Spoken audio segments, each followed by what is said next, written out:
প্রিয় ছাত্রছাত্রীরা, দশম শ্রেণীর রসায়ন ক্লাসে তোমাদের স্বাগত। আজ আবারও আমি তোমাদের সাথে আছি, শ্রীমতী সঙ্গীতা ভট্টাচার্য। আমি রসায়নের বিষয় শিক্ষিকা। তো আমরা গত দুটো ক্লাসে রসায়নের দ্বিতীয় অধ্যায় অম্ল, ক্ষারক এবং লবণ এই নিয়ে দুটো আলোচনা আমাদের অলরেডি হয়ে গেছে। তো আজকে আমরা পড়ব কি অ্যাসিডের ধর্মসমূহ। প্রথম ক্লাসে আমরা বিভিন্ন নির্দেশক নিয়ে আলোচনা করেছিলাম, দ্বিতীয় ক্লাসে অ্যাসিডের শ্রেণী বিভাগ আমরা করেছিলাম। তো আজকে অ্যাসিডের ধর্মসমূহ যখন পড়তে যাব, তো কিছুটা ধর্ম আমরা মোটামুটি জানি। ঠিক আছে, কি অ্যাসিড কি? অ্যাসিড হচ্ছে কি স্বাদে অম্ল, এটা একটা অ্যাসিডের ভৌত ধর্ম। আর অ্যাসিড কি করে? নীল লিটমাসকে লাল করে, এবং অ্যাসিড একটি ক্ষয়কারী পদার্থ। এগুলো আমরা জেনেছি, আগে আলোচনা করি। আজকে আমরা চলে যাচ্ছি কি রাসায়নিক ধর্ম। মানে কি অ্যাসিড ধরো ধাতুর সঙ্গে বিক্রিয়া করে কিনা, ধাতব কার্বনের সঙ্গে বিক্রিয়া করে কিনা, ক্ষারের সঙ্গে বিক্রিয়া করে কিনা, যদি করে তাহলে কি পদার্থ উৎপন্ন করে, এগুলো হচ্ছে আমাদের রাসায়নিক বিক্রিয়া। প্রথমেই আসো ধাতুর সঙ্গে অ্যাসিডের বিক্রিয়া। ধাতুর সঙ্গে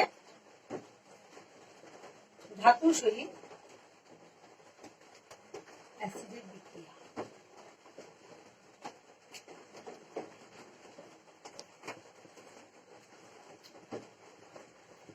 ঠিক আছে, ধাতুর সহিত অ্যাসিডের বিক্রিয়া। এখানে আমরা কি করলাম দেখো, এখানে একটা অ্যাক্টিভিটি আছে।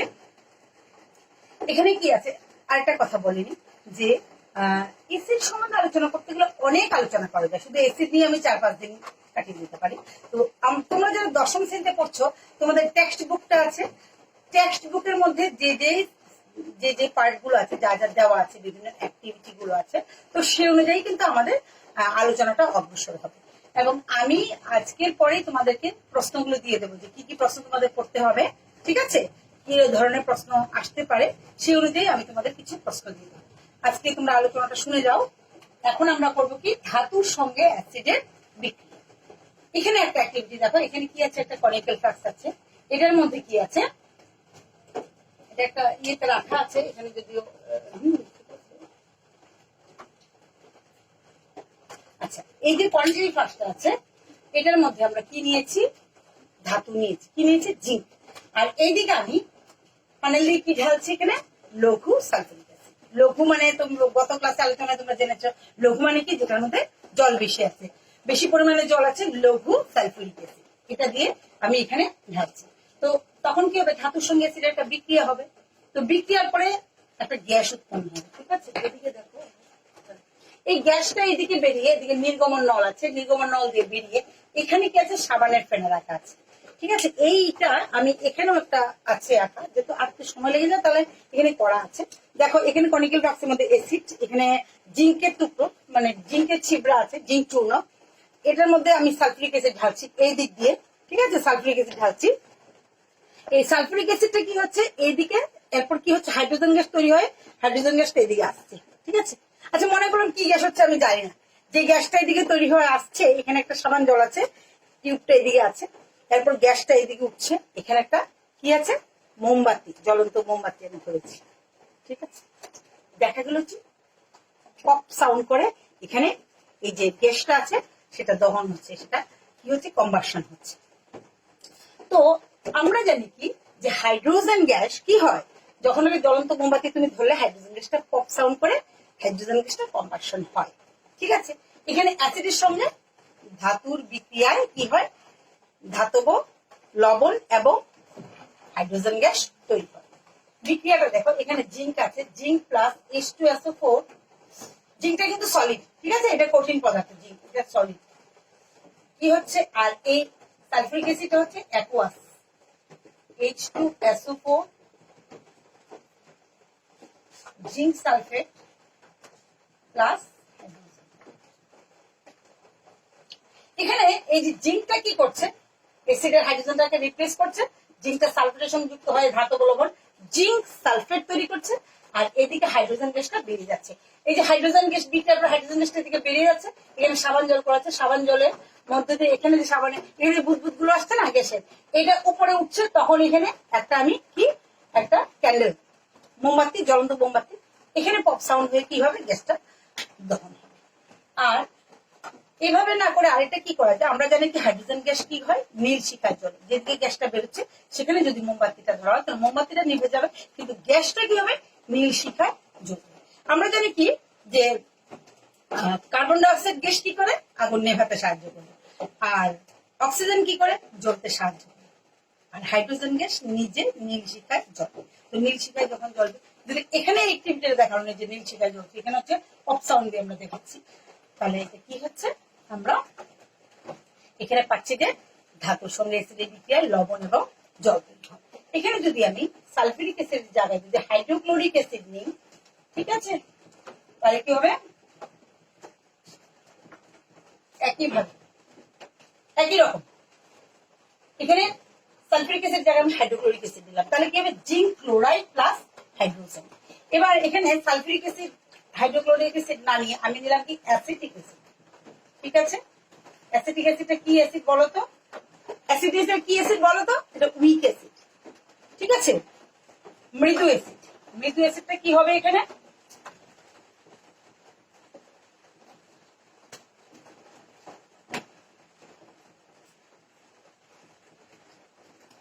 এখানেও হাইড্রোজেন গ্যাস তৈরি হচ্ছে, ঠিক আছে।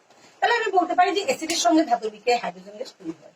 এখন প্রশ্ন আসছে, একটা প্রশ্ন আছে তোমাদের জন্য, দেখো এখানে যদি আমি হাইড্রোক্লোরিক অ্যাসিড বা সালফিউরিক অ্যাসিড না দিয়ে যদি নাইট্রিক অ্যাসিড দিই, তাহলে আমরা গ্যাসটা পাবো কিনা, ঠিক আছে, উত্তরটা হচ্ছে না, আমরা পাবো না। নাইট্রিক অ্যাসিড যখন আমরা ঢালবো, আমরা জানি নাইট্রিক অ্যাসিডটা কি অক্সিডাইজিং এজেন্ট। নাইট্রিক অ্যাসিড যখন এখানে দেবে ধাতুর সঙ্গে বিক্রিয়া হবে, কিন্তু আমরা এখানে কি কোনো পপ সাউন্ড পাবো না, কোনো গ্যাস পাবো না। কেন পাবো না, কারণ কি যে হাইড্রোজেন গ্যাসটা তৈরি হবে, হাইড্রোজেন গ্যাস তৈরি হবে, সেটা কি হবে, নাইট্রিক অক্সাইড, নাইট্রিক অ্যাসিড যেহেতু অক্সিডাইজিং এজেন্ট, এটা কি করবে, হাইড্রোজেনটাকে আবার জলে পরিণত করবে, জানি এখান থেকে কোনো আমরা গ্যাস বেরোবে না। এই অ্যাক্টিভিটিতে আমরা কোনো গ্যাস পাবো না। বিক্রিয়াটা দেখো কি হবে, যখন zinc plus nitric acid dilute, nitric acid আমি নিলাম, তখন কি হবে, জিঙ্ক নাইট্রেট, ঠিক আছে। আমরা কি তৈরি হবে, জিঙ্ক নাইট্রেট প্লাস হাইড্রোজেন। এই হাইড্রোজেনটা কি হবে, নাইট্রিক অ্যাসিডটা দেখো,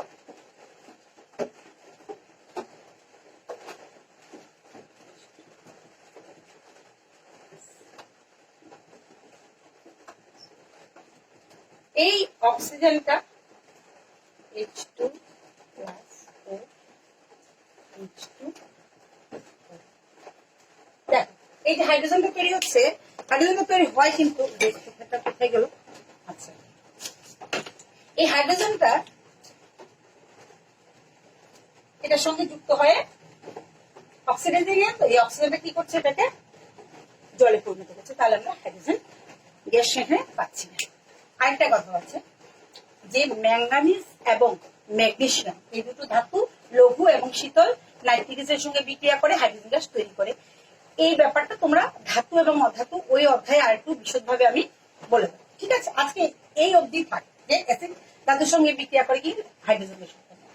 এবার আসো পরের পয়েন্টে, পরেরটা কি আছে, আমরা আচ্ছা এখানে আরেকটা কথা আছে যে সমস্ত ধাতু অ্যাসিডের সঙ্গে বিক্রিয়া করে হাইড্রোজেন উৎপন্ন করে কি না।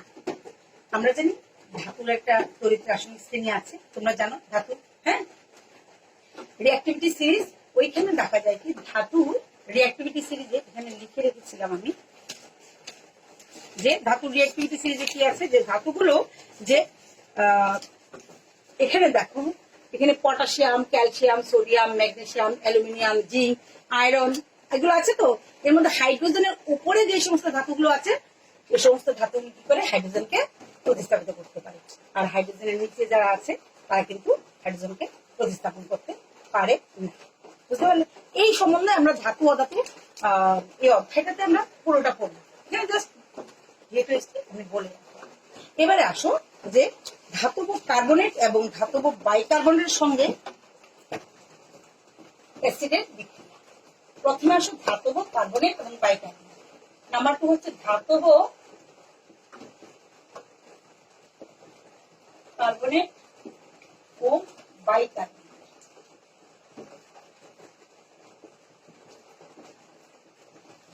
কার্বনেট এবং বাইকার্বনেট। কাকে বলছি আমরা ধাতব কার্বনেট? ধাতব কার্বনেট কোনটা? যে CO3 গ্রুপের সঙ্গে যখন ধাতুর বিক্রিয়া ঘটে তখন সেটা হচ্ছে ধাতব কার্বনেট, যেমন sodium carbonate, calcium carbonate, magnesium carbonate, অনেকগুলো আছে। তো এখানে আমরা এখানেও একটা অ্যাক্টিভিটি দেখানো হয়েছে। দেখো এখানে একটা টেস্ট টিউবের মধ্যে কি নিয়েছি? সোডিয়াম কার্বনেট বা সোডিয়াম বাইকার্বনেট নিতে পারো। তারপর এটার মধ্যে আমি কি ডাইলুট হাইড্রোক্লোরিক অ্যাসিড দিয়েছি।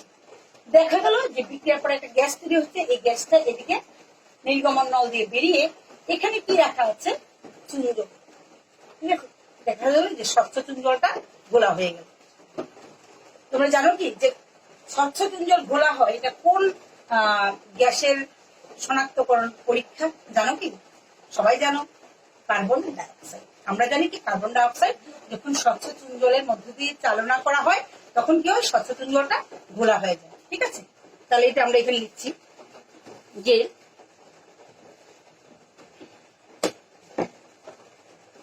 সোডিয়াম কার্বনেট প্লাস HCl, এটা কি হবে? সোডিয়াম কার্বনেট, এটা হবে sodium chloride plus carbon dioxide plus জল। ঠিক আছে, আমরা জানি যে যখনই ঠিক আছে এখানে দেখো এই জায়গাটা একটু লক্ষ্য করো, এখানে 2, তাহলে সোডিয়াম কার্বনেট এটার সঙ্গে হাইড্রোক্লোরিক অ্যাসিড বিক্রিয়া কি হলো? ধাতব লবণ তৈরি হলো, কার্বন ডাইঅক্সাইড তৈরি হলো এবং জল। এই কার্বন ডাইঅক্সাইডকে আমরা চুন জলের পরীক্ষার মাধ্যমে বুঝতে পারলাম যে এটা কার্বন ডাইঅক্সাইড। ঠিক আছে, এখন সোডিয়াম কার্বনেটের জায়গায় যদি আমি সোডিয়াম বাইকার্বনেট দিই, ঠিক আছে, তাহলে কি একই রকম প্রোডাক্ট পাওয়া যাবে নাকি কোনো ডিফারেন্স হবে? যখন কার্বনেট এবং বাইকার্বনেট মোটামুটি একই, তোমরা বলতে পারো যে কার্বনেট এবং বাইকার্বনেট যখন অ্যাসিডের সঙ্গে বিক্রিয়া করে তখন একটা প্রোডাক্ট হচ্ছে গিয়ে কার্বন ডাইঅক্সাইড। এই যে কার্বনেটটা আছে না, এটা কার্বন ডাইঅক্সাইডে পরিণত হয়ে গেছে। ঠিক আছে, আর এখানে যদি আমি সেম ভাবে সোডিয়াম বাইকার্বনেট লিখি, সোডিয়াম বাইকার্বনেট মানে কি ফর্মুলাটা বলো তো? সোডিয়াম বাইকার্বনেট NaHCO3 প্লাস কি দিলাম? HCl, তখন কি হবে? NaCl sodium chloride plus carbon dioxide plus H2, sodium chloride plus carbon dioxide plus H2, মানে ধাতব লবণ তৈরি হলো, কার্বন ডাইঅক্সাইড তৈরি হলো এবং জল তৈরি হলো। এখানে কি হচ্ছে দেখো, এখানে হচ্ছে HCl, এখানে হচ্ছে 2HCl। তো কার্বনেট এবং বাইকার্বনেটের সঙ্গে রিঅ্যাকশনে আমরা জানি কি একটা প্রোডাক্ট হচ্ছে কার্বন ডাইঅক্সাইড তৈরি হবে, ধাতব লবণ তৈরি হবে এবং জল তৈরি হবে। কিন্তু শুধু ডিফারেন্সটা কি, এখানে অ্যাসিডের নাম্বার অফ মলিকুলস, এখানে 2 মলিকুলস, এখানে 1 মলিকুলস, নাম্বার অফ মলিকুলস এর এখানে একটু ডিফারেন্স আছে। তাহলে এই হচ্ছে গিয়ে কার্বনেট এবং বাইকার্বনেটের রিঅ্যাকশন। এখন একটা কথা বলি যে এই যে এখানে যে কার্বন ডাইঅক্সাইডটা তৈরি হচ্ছে সেটা আমরা কি করে বুঝতে পারছি? এই রিঅ্যাকশনটা একটু দেখে নাও যে স্বচ্ছ চুনজলের মধ্য দিয়ে যদি কার্বন ডাইঅক্সাইড গ্যাস চালনা করি তাহলে কি হয়? সেটা কার্বন ডাইঅক্সাইড চুনজলটা খোলা হয়। চুনজল মানে কি? চুনজল হচ্ছে কি যে ক্যালসিয়াম হাইড্রোক্সাইড, এটা হচ্ছে গিয়ে চুনজল। এটার সঙ্গে কার্বন ডাইঅক্সাইড গ্যাস আমি চালনা করছি। ঠিক আছে, এটা হচ্ছে কি কার্বন ডাইঅক্সাইড, তাহলে হচ্ছে ক্যালসিয়াম কার্বনেট প্লাস কি হচ্ছে? জল, হচ্ছে অদ্রাব্য। এটা হচ্ছে দ্রাব্য। দ্রাব্য মানে হচ্ছে সলিউবল, এটা হচ্ছে ইনসলিউবল। তো এটা হচ্ছে স্বচ্ছ, যখন তুমি কার্বন ডাইঅক্সাইড চালনা করলে ক্যালসিয়াম কার্বনেট তৈরি হলো, ক্যালসিয়াম কার্বনটা হচ্ছে ইনসলিউবল, তার জন্য সাদা সরের মতো। আবার কি হয়, যদি তুমি এই ক্যালসিয়াম কার্বনটার মধ্যে এক্সেস কার্বন ডাইঅক্সাইড পাস করো, অনেকক্ষণ ধরে যদি কার্বন ডাইঅক্সাইড চালনা আমরা করি তখন দেখা যায় আবার ক্যালসিয়াম কার্বনটা কি হয়?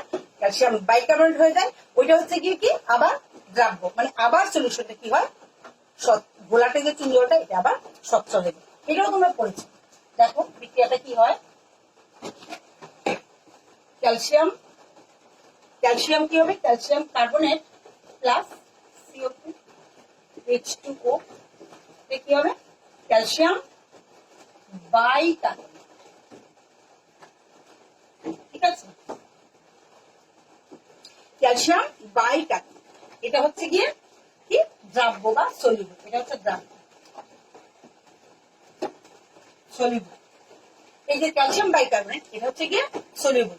সলিউবল ক্যালসিয়াম বাইকার্বনেট কি হবে, চুনটা আবার স্বচ্ছ হয়ে যাবে। তাহলে এই পরীক্ষার মাধ্যমে আমরা বুঝতে পারি যে বাইকার্বনেট বা মানে ধাতব কার্বনেট বা বাইকার্বনেটের সঙ্গে অ্যাসিডের বিক্রিয়া কি ঘটে, কার্বন ডাই অক্সাইড, জল এবং ধাতব লবণ তৈরি হচ্ছে। এবারে আসো ধাতব অক্সাইডের সঙ্গে বিক্রিয়া। ধাতব অক্সাইড, অক্সাইড অক্সাইড মানে কি বলতো? অক্সাইড মানে কি? অক্সাইড মানে যখন অক্সিজেন কোন মৌলের সঙ্গে যুক্ত হয়ে যৌগ গঠন করে, এটাকে আমরা অক্সাইড বলছি। Sodium oxide, potassium oxide, calcium oxide, ঠিক আছে। আবার অধাতুর সঙ্গে যুক্ত হয় carbon die oxide, carbon monoxide, সবই যে অক্সাইড। অক্সাইড মানে অক্সিজেনের যৌগ। ধাতব অক্সাইড ধাতুর সঙ্গে অক্সিজেন বিক্রিয়া করে ধাতব অক্সাইড তৈরি করেছে। ওই ধাতব অক্সাইড গুলো অ্যাসিডের সঙ্গে বিক্রিয়া কি হয়, অ্যাসিডের সঙ্গে বিক্রিয়া আমরা দেখব কি হয়। সেটাও লবণ এবং জল তৈরি হয়। আমরা এখানে নিয়ে নিলাম কি সোডিয়াম অক্সাইড, ঠিক আছে, প্লাস HCl নিতে পারি, ঠিক আছে।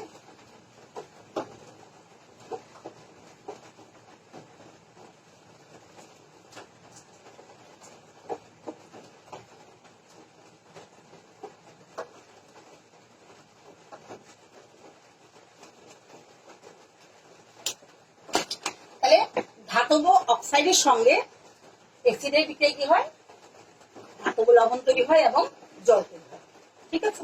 আমরা এখানে আরেকটা এক্সাম্পল দিতে পারি, যে আরেকটা এক্সাম্পল দেখো, জিঙ্ক অক্সাইড প্লাস HCl কি হবে, জিঙ্ক ক্লোরাইড প্লাস H2O, ধাতব লবণ প্লাস জল, ঠিক আছে। এটা হচ্ছে জিঙ্ক অক্সাইডের সঙ্গে হাইড্রোক্লোরিক অ্যাসিডের বিক্রিয়া। তাহলে এই দুটো আমরা করলাম কি, ধাতব অক্সাইডের সঙ্গে অ্যাসিডের বিক্রিয়া কি তৈরি হয়, লবণ, ধাতব লবণ এবং জল তৈরি হচ্ছে।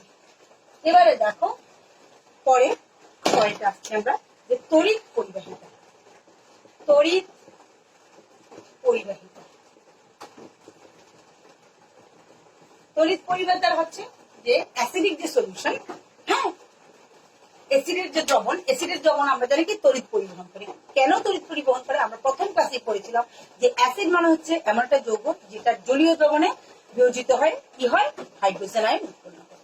তো সেই হাইড্রোজেন আয়ন গুলো যেহেতু স্থায়িত্ব কম, এগুলো ওয়াটার মানে জলের মলিকুলের সঙ্গে যুক্ত হয়ে H3O প্লাস হাইড্রোনিয়াম আয়ন, হ্যাঁ, উৎপন্ন করে জলে উপস্থিত থাকে। এই যে আয়নের উপস্থিতির জন্য কি হয়, জল কি হয়, জলের মধ্যে দিয়ে অ্যাসিড মিশ্রিত জল কি হয়, তড়িৎ পরিবহন হয়, ঠিক আছে। এখানে দেখো একটা অ্যাক্টিভিটি দেখানো হয়েছে। এখানে কি আছে, একটা কর্ক আছে, এটার মধ্যে দুটো পেরেক, এখানে একটা কি হয় ব্যাটারি, আমরা এখানে একটা বর্তনী তৈরি করেছি এবং এই যে জলটা, এই যে পেরেক গুলো ডুবানো আছে কিসের মধ্যে, এখানে পেরেক গুলো ডুবানো আছে সালফিউরিক অ্যাসিডের দ্রবণের মধ্যে।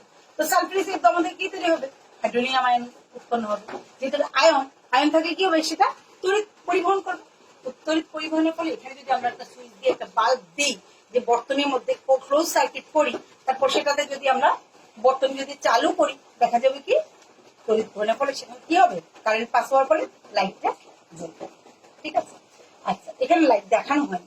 তো এখানে যদি আমরা সালফিউরিক অ্যাসিডের জায়গায় যদি আমরা অ্যাসিটিক অ্যাসিড নিই,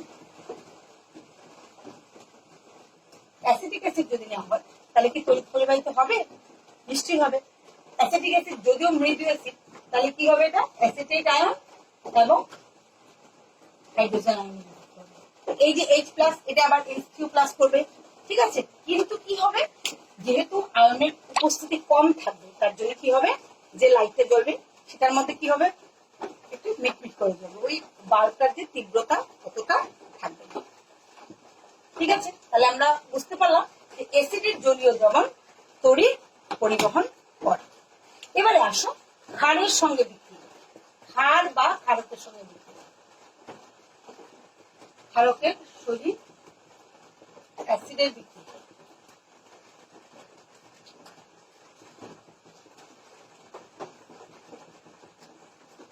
ঠিক আছে। আমরা অ্যাসিড পড়েছি, ক্ষারক পড়েছি, ক্ষার পড়েছি।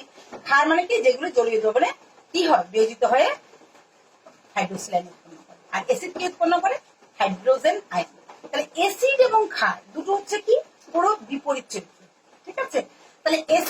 ক্ষার পরস্পরকে প্রশমিত করে। অ্যাসিডের হাইড্রোজেন আয়ন এবং ক্ষারের হাইড্রোক্সিল আয়ন দুটো মিলে কি তৈরি করে? জল তৈরি করে। ঠিক আছে, তাহলে অ্যাসিডের সঙ্গে ক্ষারের বিক্রিয়ায় লবণ এবং জল তৈরি করে। দেখো বিক্রিয়াটা, একটা বিক্রিয়া এখানে দেখিয়ে দিই। HCl strong acid plus strong বেসটা দিলাম আমি, সোডিয়াম হাইড্রোক্সাইড, এটা কি তৈরি হবে? সোডিয়াম ক্লোরাইড প্লাস জল। তাহলে অ্যাসিড এবং ক্ষারের বিক্রিয়া কি হয়? স্ট্রং অ্যাসিড স্ট্রং বেস, এটা হচ্ছে কি হচ্ছে? তীব্র অ্যাসিড তীব্র ক্ষারের বিক্রিয়া কি হবে? এই প্রশমিত হয়ে কি হবে? সোডিয়াম ক্লোরাইড একটা প্রশম লবণ তৈরি করবে। এবং এই যে বিক্রিয়াটা, এটাকে আমরা বলছি কি প্রশমন বিক্রিয়া বা নিউট্রালাইজেশন রিঅ্যাকশন। এটা যে প্রশম হয়েছে কিনা, মানে বিক্রিয়া কমপ্লিট হয়েছে কিনা, প্রত্যেকটা H প্লাস প্রত্যেকটা OH মাইনাস কে কি প্রশমিত করতে পেরেছে কিনা, সেটা আমরা কিভাবে জানবো? কি নির্দেশক সাহায্য। আমরা প্রথম দিন আলোচনায় বলেছিলাম যে নির্দেশক কি করে? অ্যাসিড ক্ষারের বিক্রিয়ায় প্রশমন ক্ষণ সূচিত করে বা নির্দেশ করে।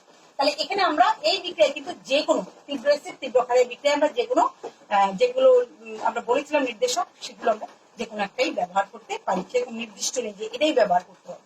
ঠিক আছে, এটা রেঞ্জটা এগুলো পরে বুঝিয়ে দেবো যে রেঞ্জ আছে কোনটা থেকে কোনটার মধ্যে রিঅ্যাকশন। তীব্র অ্যাসিড তীব্র ক্ষার মানে আমি যে কোনো এখানে আমি নির্দেশক ব্যবহার করে আমরা প্রশমন ক্ষণটা নির্দেশ করতে পারি। তাহলে আমরা জানি কি অ্যাসিড এবং ক্ষারের বিক্রিয়া কি হয়? লবণ এবং জল তৈরি হয়। এখানে আরেকটা আমরা বিক্রিয়া দেখিয়ে দিই সালফিউরিক অ্যাসিডের সঙ্গে। H2SO4 plus potassium hydroxide. ঠিক আছে, পটাশিয়াম হাইড্রোক্সাইড দেখিয়ে দিই। পটাশিয়াম হাইড্রোক্সাইড কি হবে? Potassium sulphate plus water. তাহলে অ্যাসিড এবং ক্ষারের বিক্রিয়া সবগুলো কিন্তু অ্যাকুয়াস, এটাও অ্যাকুয়াস। ঠিক আছে, অ্যাসিড এবং ক্ষারের বিক্রিয়া কি হচ্ছে? লবণ তৈরি হচ্ছে এবং জল তৈরি হচ্ছে। বুঝতে পারলে? তাহলে আমাদের আলোচনা মোটামুটি এখানে আমরা শেষ করে দিই যে অ্যাসিড এবং ক্ষারের বিক্রিয়া কি হয়? লবণ এবং জল তৈরি হয়। পরের দিনের আলোচনায় আমরা ক্ষার এবং ক্ষারের বিভিন্ন ধর্মাবলী সম্বন্ধে আলোচনা করব। তো আশা করি তোমরা মোটামুটি বুঝতে পেরেছো। সেটা তো আমি প্রথমেই বলে দিয়েছি যে আমি প্রশ্নগুলো দিয়ে দেবো তোমাদেরকে, যে চ্যাপ্টারের উপর কি প্রশ্ন আছে তোমরা আবার বাড়িতে একটু দেখে নেবে। কি দেখানো হলো আজকে, আশা করি বুঝতে পারবে। আর একটা কথা বলে রাখি কি, প্রথম যখন তোমরা ভিডিওটা দেখবে তখন কিন্তু মাথায় ঢুকবে না, বারবার দেখতে হবে। তাহলে কি হয়, একটা জিনিস একবার দেখলে যেটা বুঝেছো মনে করেছি, সেকেন্ড টাইম যখন দেখবে তখন বলবে আরে এই জায়গাটা তো ঠিক বুঝতে পারিনি, একবার বুঝতে পারলাম। ঠিক আছে, তো আমাদের রিপিট